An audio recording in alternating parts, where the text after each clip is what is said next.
بسم الله الرحمن الرحيم. ألف لام را، تلك آيات الكتاب المبين. إنا أنزلناه قرآنا عربيا لعلكم تعقلون. نحن نقص عليك أحسن القصص بما أوحينا إليك هذا القرآن وإن كنت من قبله لمن الغافلين. إذ قال يوسف لأبيه يا أبت إني رأيت 11 كوكبا والشمس والقمر رأيتهم لي ساجدين. قال يا بني لا تقصص رؤياك على إخوتك فيكيدوا لك كيدا إن الشيطان للإنسان عدو مبين. وكذلك يجتبيك ربك ويعلمك من تأويل الأحاديث ويتم نعمته عليك وعلى آل يعقوب كما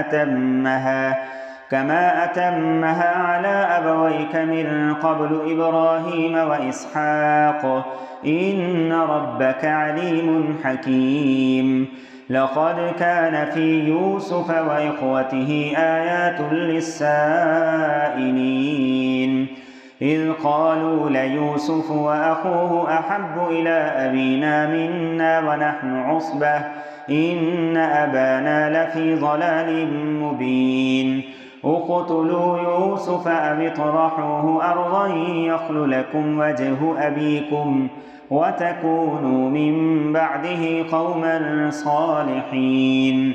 قال قائل منهم لا تقتلوا يوسف وألقوه في غيابة الجب يلتقطه بعض السيارة إن كنتم فاعلين. قالوا يا أبانا ما لك لا تأمنا على يوسف وإنا له لناصحون أرسله معنا غدا يرتع ويلعب وإنا له لحافظون. قال إني ليحزنني أن تذهبوا به وأخاف أن يأكله الذئب وأنتم عنه غافلون. قالوا لئن أكله الذئب ونحن عصبة إنا إذا لخاسرون.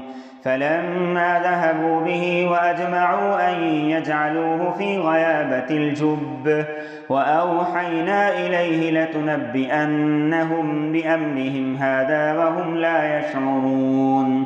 وجاءوا أباهم عشاء يبكون. قالوا يا أبانا إنا ذهبنا نستبق وتركنا يوسف عند متاعنا فأكله الذئب وما أنت بمؤمن لنا ولو كنا صادقين. وجاءوا على قميصه بدم كذب قال بل سولت لكم أنفسكم أمرا فصبر جميل والله المستعان على ما تصفون. وجاءت سيارة فأرسلوا واردهم فأدلى دلوه قال يا بشرى هذا غلام وأسروه بضاعة والله عليم بما يعملون. وشروه بثمن بخس دراهم معدودة وكانوا فيه من الزاهدين. وقال الذي اشتراه من مصر لامرأته أكرمي مثواه عسى أن ينفعنا أو نتخذه ولدا وكذلك مكنا ليوسف في الأرض ولنعلمه من تأويل الأحاديث والله غالب على أمره ولكن أكثر الناس لا يعلمون. ولما بلغ أشده آتيناه حكما وعلما وكذلك نجزي المحسنين. وراودته التي هو في بيتها عن نفسه وغلقت الأبواب وقالت هيت لك قال معاذ الله إنه ربي أحسن مثواي إنه لا يفلح الظالمون ولقد همت به وهم بها لولا أن رأى برهان ربه كذلك لنصرف عنه السوء والفحشاء إنه من عبادنا المخلصين واستبق الباب وقدت قميصه من دبر وألف يا سيدها لدى الباب قالت ما جزاء من أراد بأهلك سوءا إلا أن يسجن أو عذاب أليم قال هي راودتني عن نفسي وشهد شاهد من أهلها إن كان قميصه قد من قبل فصدقت وهو من الكاذبين وإن كان قميصه قد من دبر فكذبت وهو من الصادقين فلما رأى قميصه قد من دبر قال إنه من كيدكن إن كيدكن عظيم يوسف أعرض عن هذا واستغفري لذنبك إنك كنت من الخاطئين وقال نسوة في المدينة امرأة العزيز تراود فتاها عن نفسه قد شغفها حبا إنا لنراها في ضلال مبين فلما سمعت بمكرهن أرسلت إليهن وأعتدت لهن متكأ وآتت كل واحدة منهن سكينا وقالت اخرج عليهن فلما رأينه أكبرنه وقطعن أيديهن وقلن حاش لله ما هذا بشرا إن هذا إلا ملك كريم قالت فذلكن الذي لمتنني فيه ولقد راودته عن نفسه فاستعصم ولئن لم يفعل ما آمره ليسجنن وليكون من الصاغرين قال رب السجن أحب إلي مما يدعونني إليه وإلا تصرف عني كيدهن أصب إليهن وأكن من الجاهلين فاستجاب له ربه فصرف عنه كيدهن إنه هو السميع العليم ثم بدا لهم من بعد ما رأوا الآيات ليسجننه حتى حين ودخل معه السجن فتيان قال أحدهما إني أراني أعصر خمرا وقال الآخر إني أراني أحمل فوق رأسي خبزا تأكل الطير منه نبئنا بتأويله إنا نراك من المحسنين قال لا يأتيكما طعام ترزقانه إلا نبأتكما بتأويله قبل أن يأتيكما ذلكما مما علمني ربي إني تركت ملة قوم لا يؤمنون بالله وهم بالآخرة هم كافرون واتبعت ملة آبائي إبراهيم وإسحاق ويعقوب ما كان لنا أن نشرك بالله من شيء ذلك من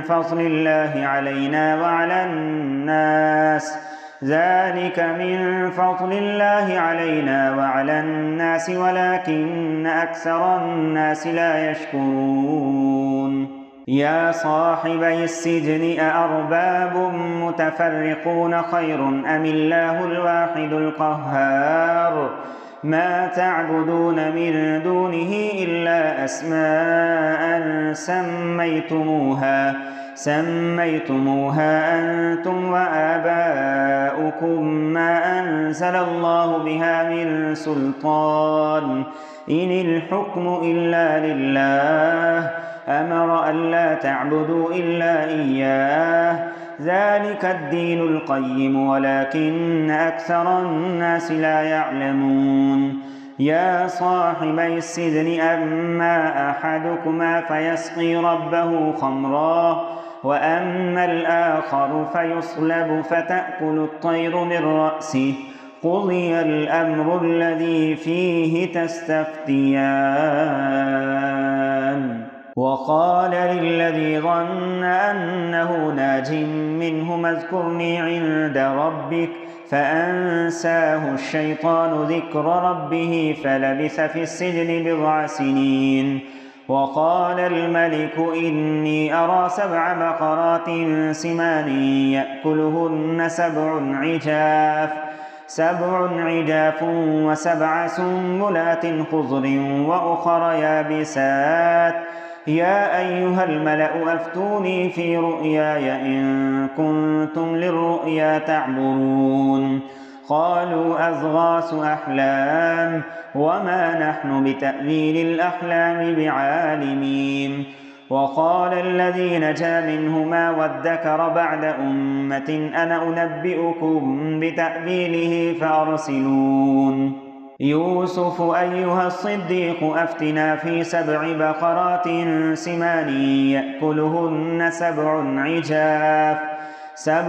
عجاف و7 سنبلات خضر وأخر يابسات لعلي أرجع إلى الناس لعلهم يعلمون.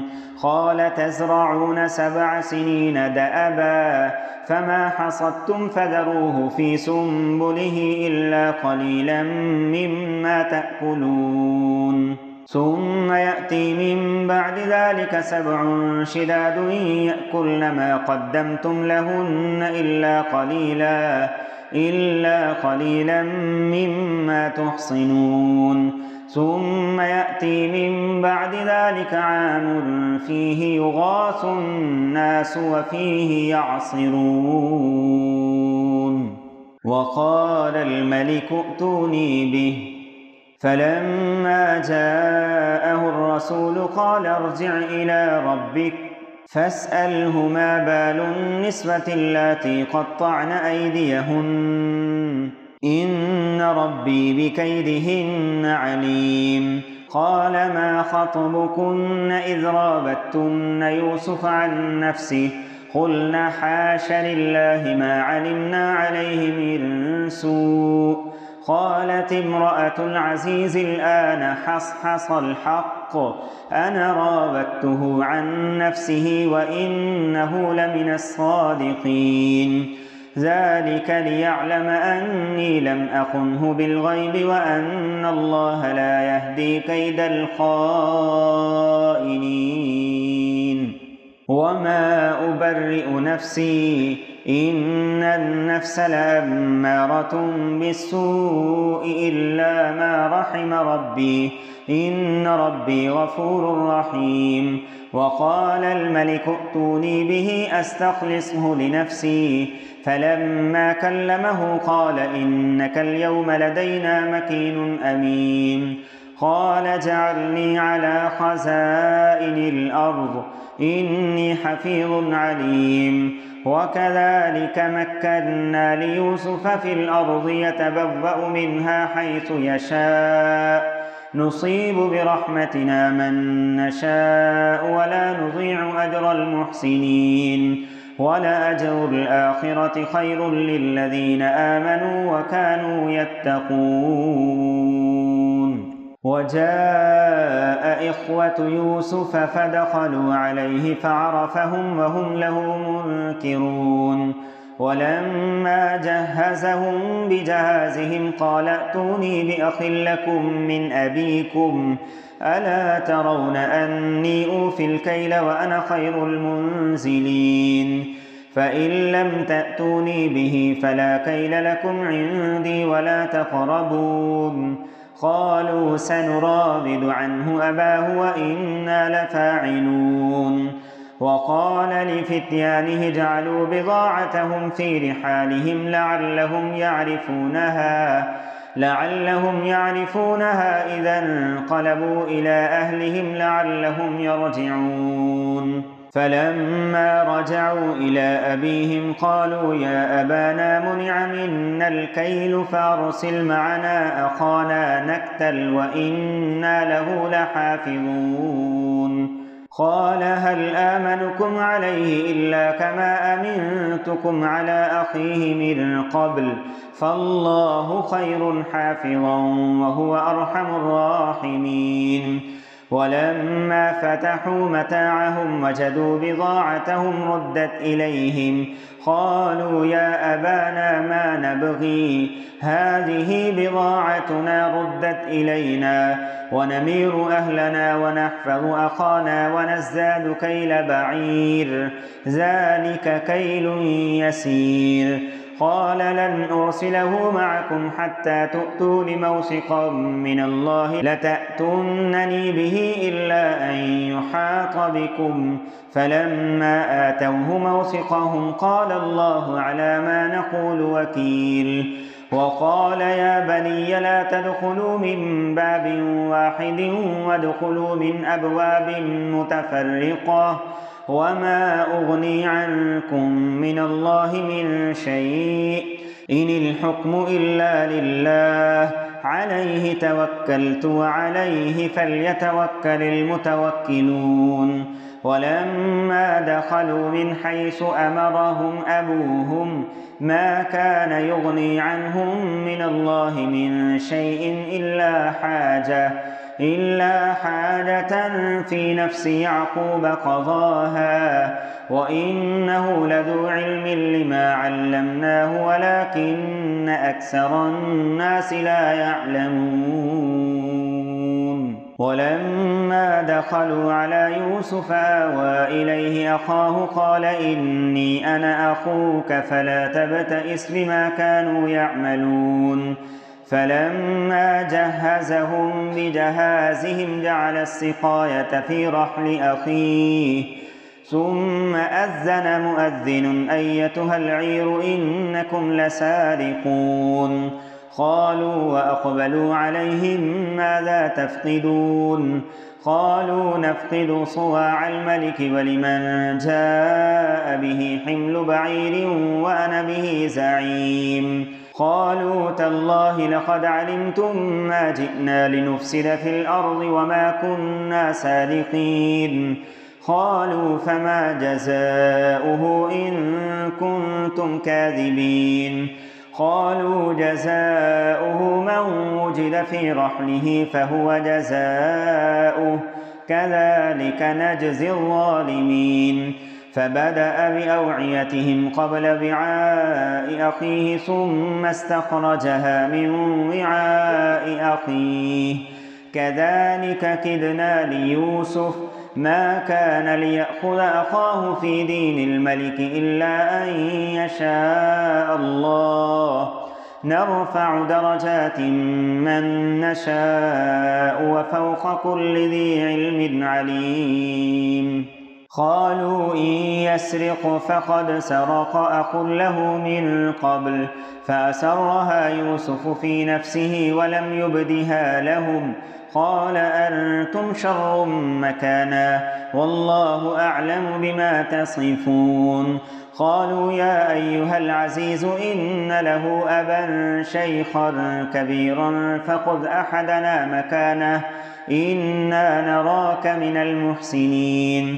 قال معاذ الله أن نأخذ إلا من وجدنا متاعنا عنده إنا إذا لظالمون. فلما استيئسوا منه خلصوا نجيا. قال كبيرهم ألم تعلموا أن أباكم قد أخذ عليكم موثقا من الله ومن قبل ما فرطتم في يوسف فلن أبرح الأرض حتى يأذن لي أبي أو يحكم الله لي وهو خير الحاكمين. ارجعوا إلى أبيكم فقولوا يا أبانا إن ابنك سرق وما شهدنا إلا بما علمنا وما كنا للغيب حافظين. واسأل القرية التي كنا فيها والعير التي أقبلنا فيها وإنا لصادقون قال بل سولت لكم أنفسكم أمرا فصبر جميل عسى الله أن يأتيني بهم جميعا إنه هو العليم الحكيم وتولى عنهم وقال يا أسفا على يوسف وابيضت عيناه من الحزن فهو كظيم قالوا تالله تفتأ تذكر يوسف حتى تكون حرضا أو تكون من الهالكين قال إنما أشكو بثي وحزني إلى الله وأعلم من الله ما لا تعلمون يا بني اذهبوا فتحسسوا من يوسف وأخيه ولا تيأسوا من روح الله إنه لا ييأس من روح الله إلا القوم الكافرون فلما دخلوا عليه قالوا يا أيها العزيز مسنا وأهلنا الضر وجئنا ببضاعة مزجاة فأوف لنا الكيل وتصدق علينا إن الله يجزي المتصدقين قال هل علمتم ما فعلتم بيوسف وأخيه إذ أنتم جاهلون قالوا أئنك لأنت يوسف قال أنا يوسف وهذا أخي قد من الله علينا إنه من يتق ويصبر فإن الله لا يضيع أجر المحسنين قالوا تالله لقد آثرك الله علينا وإن كنا لخاطئين قال لا تثريب عليكم اليوم يغفر الله لكم وهو أرحم الراحمين اذهبوا بقميصي هذا فألقوه على وجه أبي يأت بصيرا وأتوني بأهلكم أجمعين ولما فصلت العير قال أبوهم إني لأجد ريح يوسف لولا أن تفندون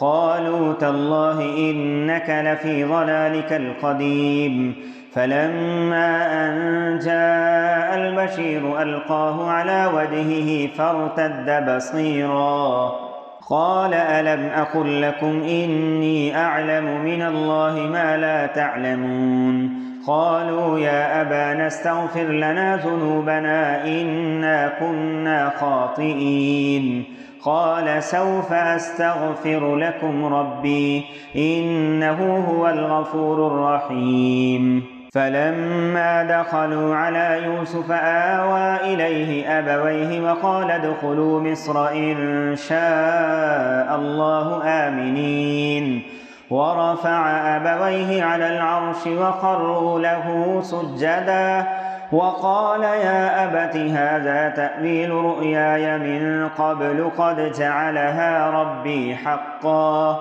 وقد أحسن بي إذ أخرجني من السجن وجاء بكم من البدو من بعد أن نزغ الشيطان بيني وبين إخوتي إن ربي لطيف لما يشاء إنه هو العليم الحكيم رب قد آتيتني من الملك وعلمتني من تأويل الأحاديث فاطر السماوات والأرض أنت وليي في الدنيا والآخرة توفني مسلما وألحقني بالصالحين ذلك من أنباء الغيب نوحيه إليك وما كنت لديهم إذ أجمعوا أمرهم وهم يمكرون وما أكثر الناس ولو حرصت بمؤمنين وما تسألهم عليه من أجر إن هو إلا ذكر للعالمين وكأين من آية في السماوات والأرض يمرون عليها وهم عنها معرضون وما يؤمن أكثرهم بالله إلا وهم مشركون أفأمنوا أن تأتيهم غاشية من عذاب الله أو تأتيهم الساعة بغتة وهم لا يشعرون قل هذه سبيلي أدعو إلى الله على بصيرة أنا ومن اتبعني وسبحان الله وما أنا من المشركين وما أرسلنا من قبلك إلا رجالا نوحي إليهم من أهل القرى أفلم يسيروا في الأرض فينظروا كيف كان عاقبة الذين من قبلهم ولدار الآخرة خير للذين اتقوا أفلا تعقلون حتى إذا استيأس الرسل وظنوا أنهم قد كذبوا جاءهم نصرنا فنجي من نشاء ولا يرد بأسنا عن القوم المجرمين لقد كان في قصصهم عبرة لأولي الألباب ما كان حديثا يفترى ولكن تصديق الذي بين يديه وتفصيل كل شيء وهدى ورحمة لقوم يؤمنون